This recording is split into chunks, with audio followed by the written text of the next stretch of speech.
Radhe Radhe. Doctor Naresh Goyal sir, thank you sir. आप सभी के लिए एक बहुत अवेयरनेस वीडियो के लिए हम लोग यहाँ पर सर की हेल्प ले रहे हैं।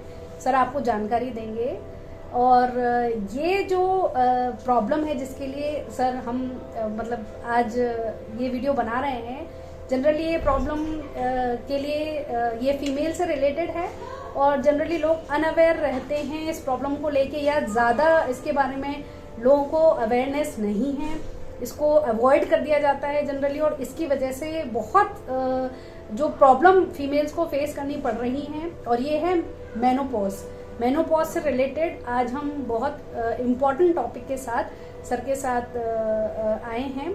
और सबसे पहले मैं पूछूंगी कि सर अपन की ये जो ओपीडी हम लोग कर रहे हैं, जनरली जो आउटडोर में जो पेशेंट्स आ रहे हैं, इसमें क्या फ्रीक्वेंसी है, किस फ्रीक्वेंसी में आपके पास जनरली पेशेंट्स आते हैं?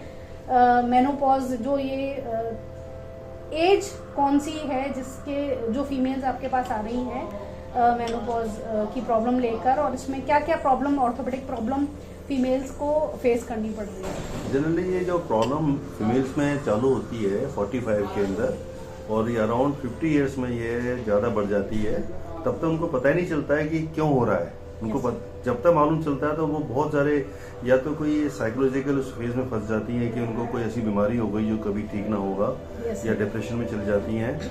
अल्टीमेटली सारे टेस्ट करा के आते हैं तो सब लगता है सब नॉर्मल है, फिर भी प्रॉब्लम नहीं हो रही, तो वो इस दुविधा में पड़ जाती है कि सब मुझे दिक्कत हो रही है और सारे टेस्ट नॉर्मल आ रहे हैं, तो प्रॉब्लम हो क्यों रही है? प्रॉब्लम क्यों है? तो इसका सबसे सीधा जो हमको लगता है कि मेनोपॉज के कारण जो हार्मोनल बैलेंस खत्म हो गया उनका, एस्ट्रोजन हार्मोन, उसके वजह से उनको joints pain, muscle pain, fatigueness, नींद नहीं आना, हॉट फ्लैशिंग होना, बिहेवियर चेंजेज होना।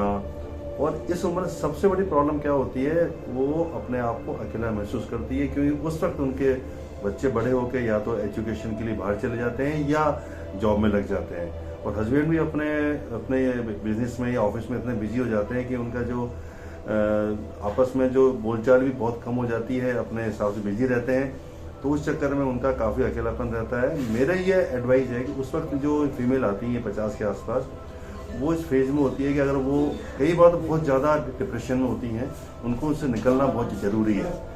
तो तकरीबन 10 में से 5 फीमेल को ये प्रॉब्लम होती है, तो 5 को ये मालूम होता है कि मुझे प्रॉब्लम है, तो वो अपने हिसाब से ट्रीटमेंट चालू कर लेती है।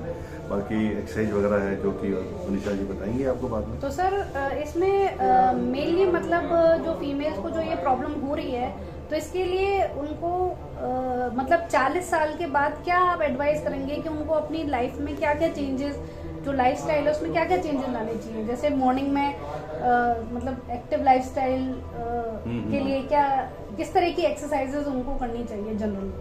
सबसे पहले तो जो उनको कोमॉर्बिडिटी जिसको बोलते हैं, डायबिटीज है, थायराइड है, या कोई भी और भी प्रॉब्लम है, उनको कंट्रोल करना चाहिए। और उसके बाद में मॉर्निंग वॉक, इवनिंग वॉक, जिस प्रकार टाइम मिलता हो उनको लाइट एक्सरसाइजेज पर ध्यान दें, जैसे कि जो मसल फ्लेक्सिबिलिटी है वो बनी रहे, बार बार अपने पोस्चर्स पर ध्यान रखें जिससे कि फ्लेक्सिबिलिटी डेली रूटीन में जो उनको एक्टिविटीज है उनको ढंग से करनी चाहिए। जो भी गलत पोस्चर है, बैठने का तरीका है, काम करने का तरीका है, उनको ठीक करना चाहिए।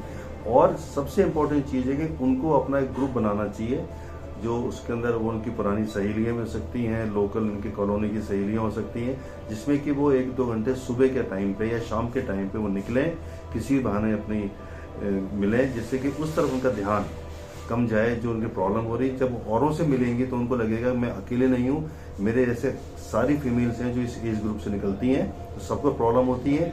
इनको निकलने का तरीका है कि उस तरफ ज़्यादा ध्यान नहीं देना है, उससे ध्यान को भटकाना है, उल्टा बोल रहा हूँ, जो इनको इग्नोर करना है, जिससे कि वो इस तरह से डिप्रेशन में नहीं जाए और अपनी एक्टिविटीज़ को करें, घूमना फिरना, जो भी उनकी हॉबीज रही हैं बचपन में, डांसिंग की है, सिंगिंग की है, वॉकिंग की है, ट्रैकिंग की है, साइकिलिंग की है, म्यूजिक की है, प्लेइंग की, जो भी करना है वो करें, जिससे कि वो सेकंड लाइफ अपनी लीड करें, जिससे कि वो इस फेज में से निकल के और अपने आप को खुश रखें। मतलब कहने का ये है कि सारा की फैमिली लाइफ में जिसमें वो इंडल्ज थे, अब धीरे धीरे उससे उनको अपनी लाइफ पर फोकस करना हाँ। होगा कि आप अपना एक ग्रुप बनाएं, आप अपने दोस्तों का ग्रुप बनाएं। हाँ। जो छोटे छोटे जो अपने फंक्शंस होते हैं, जैसे हाँ। तीज आ रही है हाँ। या दिवाली आ रही है, तो एक गेट टुगेदर रखें, हाँ। जिससे जिससे आप उस एक अकेलेपन से या डिप्रेशन के से आप उभर सकें। हाँ, जिसमें भी उनका इंटरेस्ट हाँ, हो, त्योहार में हो या कहीं जान के घूमना भी हो या कोई एक्टिविटीज है, योगा है, एक्सरसाइज है। और इसके अंदर सबसे इम्पोर्टेंट चीज है कि आपको अपने लिए जीना पड़ेगा। अब तक आप 50 साल में तो क्या बच्चों के लिए, फैमिली के लिए जी लिए, उसके बाद आपको लगता है कि आप अकेले रह गए, तो I call it A second life. आपको अपनी दूसरी लाइफ जीनी पड़ेगी, वो खुद के लिए जीनी पड़ेगी और अपने के लिए ही जीना है। अपने लिए आपको जो खुशी दे वो काम करना है। ये नहीं कि यार बच्चों को खुशी दे रहे हैं तो वहाँ जा रहे हैं। अभी मैं देख रहा हूँ कई बार फीमेल्स होती हैं अपने बाहर चल जाती हैं, बच्चों के बच्चे होते हैं तो उसमें वो ऐसे जाती हैं, प्रॉब्लम हो जाती है उनको जाने में आने में, बाहर जाते विदेश जाते हैं या लोकल जाते हैं। तो बहुत सारी चीजें हैं कि अब मेरा ये मानना है कि उन फीमेल्स को जिनको प्रॉब्लम हो रही है खुद के लिए जीना पड़ेगा। उसके बाद अगर वो टाइम मिलता है, उनकी इच्छा होती है तो औरों के लिए कुछ करो, लेकिन पहले अपने लिए जियो। फर्स्ट प्रायोरिटी अपने आप को दें, उसके बाद नेक्स्ट, क्योंकि अभी तक आप जो कर रहे हैं 40 साल तक या 45 साल तक वो अपनी फैमिली के लिए ही तो कर रहे थे। हाँ। लेकिन अब चूंकि आपके जो शरीर में बदलाव आ रहे हैं उनको फैमिली अपन चाहें कि फैमिली समझे और फैमिली हमें सपोर्ट करे, वो थोड़ा पॉसिबल नहीं हो पाता। तो ऐसे समय में आप खुद अपने थोड़ा सेंट्रलाइज हो और अपने ऊपर फोकस करने लगे, अपने फ्रेंड्स के ग्रुप में एंजॉय करें और थोड़ा पहले अपने आप को प्रायोरिटी दें और देन लेटर ऑन बच्चों का भी देखें। मैं ये नहीं है कि बच्चों का नहीं देख रहे हैं या फैमिली का देख रहे हैं, लेटर ऑन बच्चे इतने बड़े हो जाते हैं, आपको देखने की जरूरत नहीं पड़ती। अननेसेसरी उनकी लाइफ में आप इंडल्ज नहीं कर रहे हैं। और सबसे एक महत्वपूर्ण चीज होती है, उस वक्त आपके पेरेंट्स, आपके इन लॉज भी उस अवस्था में पहुंच चुके होते हैं कि जिनको आपको जरूरत पड़ती है, तो उनकी भी थोड़ा बहुत ध्यान देना चाहिए। उनकी जितनी भी जिम्मेदारी उनको पूरा करें, उसके बाद अपने आप के लिए टाइम निकालें। अपने लिए टाइम निकालना बहुत जरूरी है, जिससे कि आप खुश रहेंगे तो औरों को भी खुश रख सकते हैं फैमिली के अंदर। ये नहीं कि आप दुखी रह के औरों को खुश करें, ऐसा कभी नहीं हो सकता। सर डाइट के लिए क्या क्या हमको ध्यान रखना चाहिए? डाइट में तो मेरा ये है कि जैसे जो अगर कोई इनको प्रॉब्लम नहीं है, रूटीन में जो डाइट उनको पसंद है खाएं। मौसम के हिसाब से जो चीजें आती हैं, खाना पीना है, फ्रूट्स हैं, वेजिटेबल्स हैं, जो कि आपको डॉक्टर सलाह देगा अपने हिसाब से खाएं। बाकी जो अच्छा लगे खाएं। और मैं तो कई बार मजाक में कहता हूँ कि एक दिन आपको जंक फूड भी खाना चाहिए, जिससे कि पेट को ऐसा नहीं लगे कि जंक फूड खाना भूल गया है। जंक फूड मतलब जो भी आपको खटाई पिटाई खानी है, खाना चाहिए। लेकिन सर जनरली जो ये वाली जो स्टेज होती है ना 45 के आसपास, तो ये कैल्शियम की जो भारी कमी मेनोपॉज की वजह से जो होती है, तो हाँ। उससे रिलेटेड मैं पूछ रही थी। कैल्शियम तो देखो डाइट, कैल्शियम तो हर, क्या डाइटरी सप्लीमेंट बहुत होता है? नहीं, डाइटरी सप्लीमेंट के अलावा आपको डॉक्टर से एडवाइस लेनी चाहिए। अगर आपको कि वो कैल्शियम सप्लीमेंट लिखता है तो कितने दिन लेना है, क्या लेना है। कई बार गलती से क्या लोग लेते चले जाते हैं, कंटिन्यू ले रहे हैं। हाँ, एक बार डॉक्टर को दिखाया है और फिर अपने ले ही 4-5 महीने लेके बंद करके उसको अपने हिसाब से मैकेनिकली, फिजिकली इसको मेंटेन करो, खाने पीने से मेंटेन करो। लगातार कोई भी चीज नहीं लेनी है कैल्शियम। वॉकिंग का भी तो बहुत हेल्प मिलता है। वॉकिंग से भी तो कैल्शियम प्रोडक्शन होता है बॉडी में। फिजिकल एक्टिविटीज हो गई ना, वॉकिंग है, एक्सरसाइज है, जो भी आपको है, इवन डांसिंग है, म्यूजिक है, घूमना है, ट्रैकिंग है, साइकिलिंग है, इवन खुश रहने से भी आदमी अच्छा रहता है। तो खाना पीना अच्छा खाएगा तो नेचुरली कैल्शियम सप्लीमेंट हो जाएगा।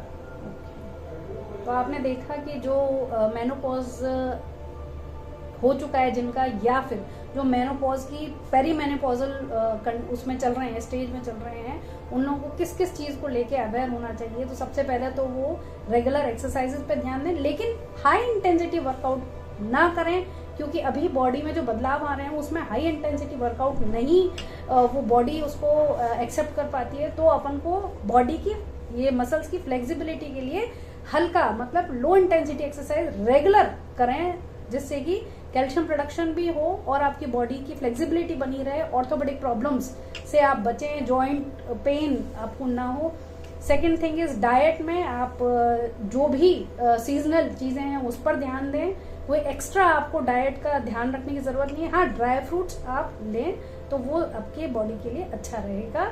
नेक्स्ट सेकेंड थिंग जो है वो है कि आप डिप्रेशन से बचने के लिए अपनी जो फैमिली या फ्रेंड्स जो हैं उनका एक ग्रुप बनाएं और वो अपने इंडल्ज करें अपने आप को एक्टिविटीज में, या अपनी जो कॉलेज लाइफ में जो आपकी हॉबीज रही हैं उसमें धीरे धीरे अपने आप को कल्टीवेट करें, उन हॉबीज को भी थोड़ा थोड़ा अपनी बॉडी अपने आप को सेंट्रलाइज करें, अपने आप को प्रायोरिटी देना स्टार्ट करें, थोड़ा फैमिली और वो सब है इम्पोर्टेंट है, लेकिन पहले अपने आप को अपने लिए करें और फिर उसके बाद उन लोगों के लिए भी करें। खुश रहें और लाइफस्टाइल में जो छोटे मोटे बदलाव हैं वो ज़रूरी हैं, जिससे कि आप बेटर आगे का जो टाइम है वो अच्छा और खुशहाल रह सकें आप।